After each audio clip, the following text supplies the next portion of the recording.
Bonjour les amis et fans de l'Olympique Lyonnais, bienvenue dans cette vidéo consacrée à l'actu de l'OL. On va parler de Ryan Vitor, qui est un joueur de Vasco da Gama que John Textor voudrait faire rentrer dans le groupe Eagle. Alors on va voir comment, on va voir les petits problèmes que ça peut susciter et le deal assez étonnant qui est prévu. On parlera également de Paqueta. Vous avez peut-être lu dans un certain nombre d'articles que là aussi John Textor voudrait recruter Paqueta. Et on va voir si c'est crédible.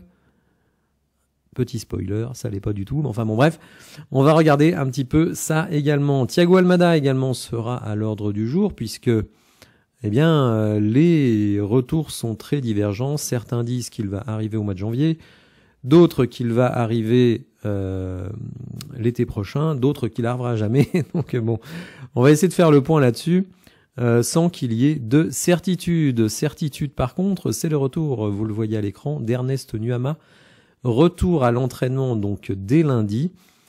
Il devrait peut-être être disponible pour le match d'Hoffenheim. On peut penser que Pierre Sage va faire des rotations pour Hoffenheim afin de privilégier le derby face à Saint-Etienne dimanche prochain.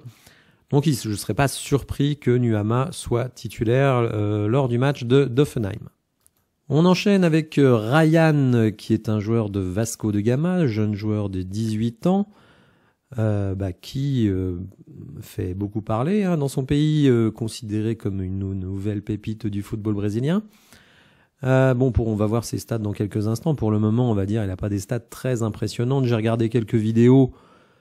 Difficile de se faire une opinion quand même. Le joueur est grand pour un ailier. Il joue ailier droit, donc à la position d'Ernest Nuama et de Luis Enrique. Donc on voit quand même venir un embouteillage ou peut-être tout simplement que Luis Enrique ne mettra jamais les pieds à l'Olympique Lyonnais. Comme je l'ai déjà dit, il est convoité par Manchester United. Difficile de résister à Manchester United. Alors, il y a un certain nombre de soucis qui se posent avec Ryan. Alors, 14 millions, ça, c'est pas tellement un souci. Quoique, est-ce que l'OL peut sortir 14 millions cet hiver? J'en doute.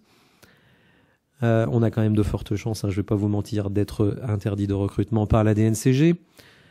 En tout cas, c'est mon point de vue. Et donc ça, on peut faire passer ça sur le compte d'Eagle. Vous le savez comment ça se passe. Donc, deuxième problème, c'est que l'OL a déjà ses 4 extra communautaires, puisque on a Abner qui est brésilien, on a Maitland Niles qui est anglais, on a Tessman qui est américain, auquel il faut rajouter 2 joueurs. Adrielson qui est en prêt à Botafogo, tout comme Jefinho. Donc ça fait déjà 5, on a droit qu'à 4. Donc il y a un peu un embouteillage. Alors pour être très sincère avec vous, je pense que Adrielson ne remettra jamais les pieds à Lyon, pas plus que Jefinho, donc c'est un problème qui peut être à mon avis contourné facilement.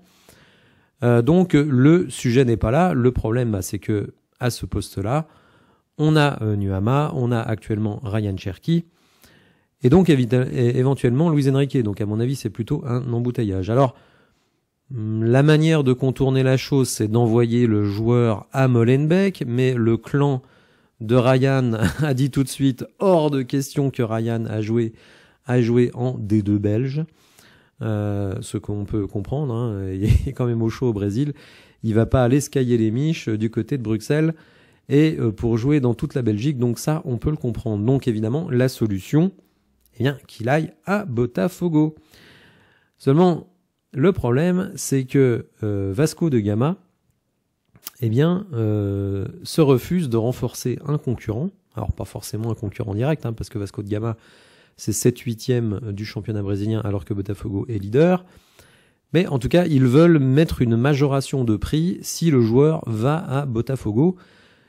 Donc après, c'est de la négociation, etc., etc. On a réussi à convaincre Luis Enrique, on a réussi à convaincre Thiago Almada. Logiquement, avec un salaire en conséquence, ça devrait pas être trop dur de convaincre l'ami Ryan, peut-être donc futur joueur de l'Olympique Lyonnais. Pas cette année, moi personnellement je n'y crois pas. Je pense qu'il va faire une saison complète à Botafogo, donc la saison 2025, ce qui tomberait bien pour Botafogo, puisqu'ils vont peut-être perdre Luis Enrique, donc comme je l'ai dit, attendu du côté de Manchester United ou de l'Olympique Lyonnais. On peut penser que si Ernest Nuama quitte l'Olympique Lyonnais au mois de janvier, ce qui me paraît pas complètement dingue, alors on pourrait me dire, il n'a pas voulu partir en août, pourquoi partirait-il en juin? Tout simplement parce qu'il joue plus.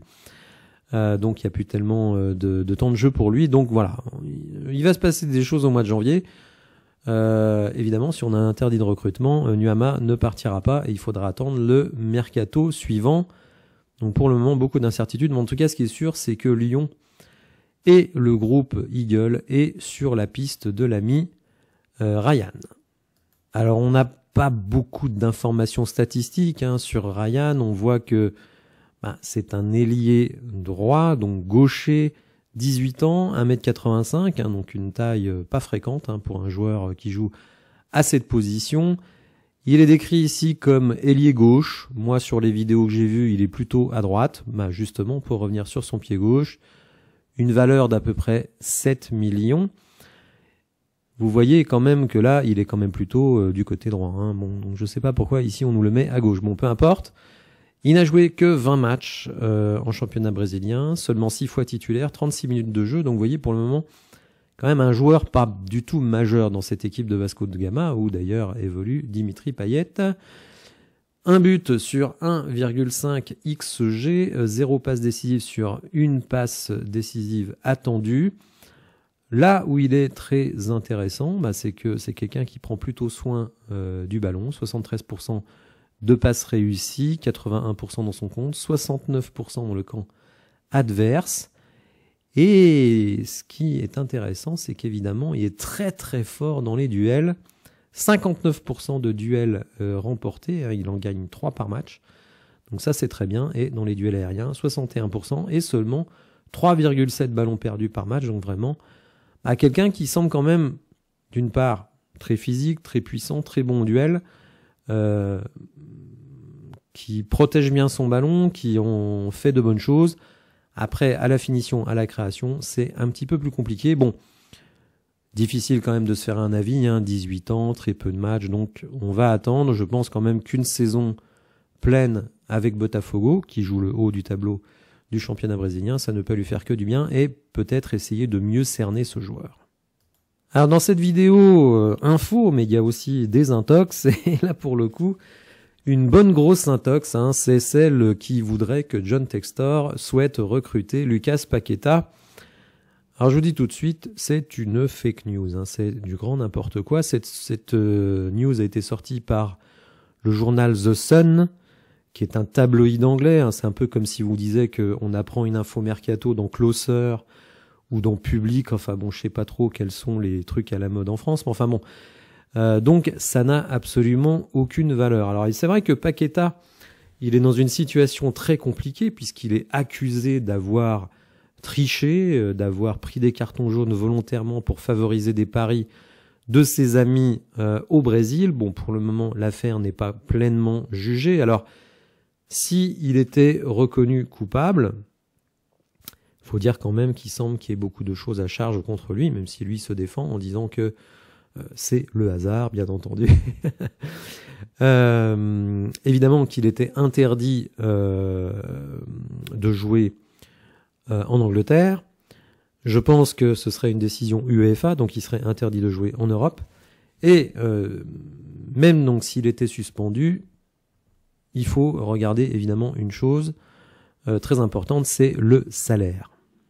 Selon le site Capology, qui fait référence dans les salaires des joueurs, vous voyez que Paqueta touche 9,3 millions de salaire annuel, que dans son contrat, il a encore 3 années, ce qui veut dire qu'il doit encore gagner 28 millions. Alors, s'il est suspendu, évidemment, ce contrat sera rompu. Mais malgré tout, il va pas passer de 9 millions à 1 million. Vous voyez, donc s'il était suspendu, on peut penser qu'il irait en Arabie Saoudite, au Qatar ou, et je ne sais pas trop où, mais certainement pas au Brésil, surtout à son âge. Il aurait 32-33 ans, je vous dirais, bon, il retourne en famille au Brésil, etc. Ça, je le comprends, mais le gars, il a 25-26 ans, il va pas aller jouer pour 1/10 de son salaire au Brésil, franchement, ça n'a aucun sens.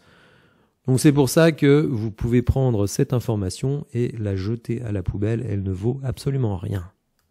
Alors passons à un autre cas, celui de Thiago Almada, donc qui évolue actuellement à Botafogo. Botafogo qui va jouer la finale de la Copa Libertadores à la fin du mois. Dans une vidéo précédente, j'ai dit que je ne connaissais pas la dotation pour le vainqueur de la Copa Libertadores. Un abonné m'a dit, alors je ne sais pas s'il est abonné, on va dire un commentaire, m'a dit que c'était disponible sur Wikipédia, donc le vainqueur quand même de la Libertadores touchera 18 millions de dollars. Alors en euros, je sais pas combien ça fait, sans doute environ 15 millions. Donc évidemment, c'est une très belle dotation.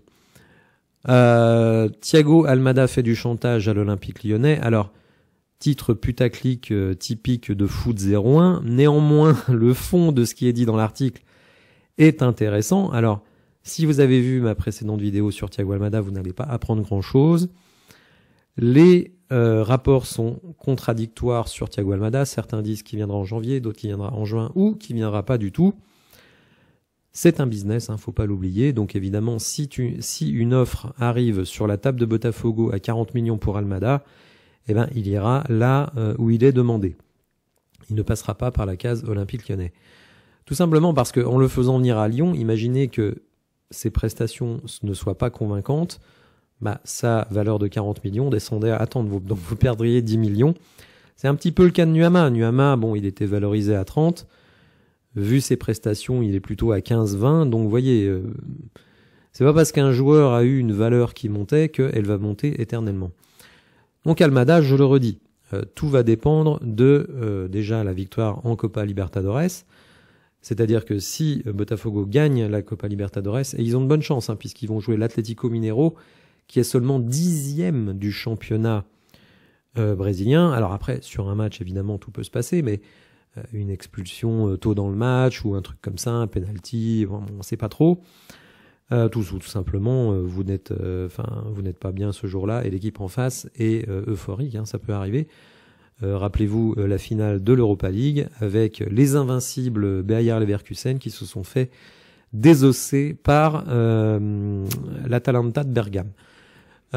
Donc, si Botafogo gagne la Copa Libertadores, donc ils seront qualifiés automatiquement pour la Coupe du Monde des clubs. Alors, comme je l'expliquais, la Coupe du Monde des clubs, encore faut-il l'organiser, parce qu'en tout cas, sur le plan du pognon, ce n'est pas du tout finalisé. Bon, néanmoins, ça va rapporter des sous. Alors, certainement pas ce qui était prévu au début, mais ça va rapporter des sous. Et donc, John Textor veut y aller avec l'équipe la plus performante possible et donc garder Thiago Almada. Après, faut voir ce qui va se passer, mais ça, c'est mon interprétation, ce n'est pas une info. Ce qui va se passer avec Ryan Cherki.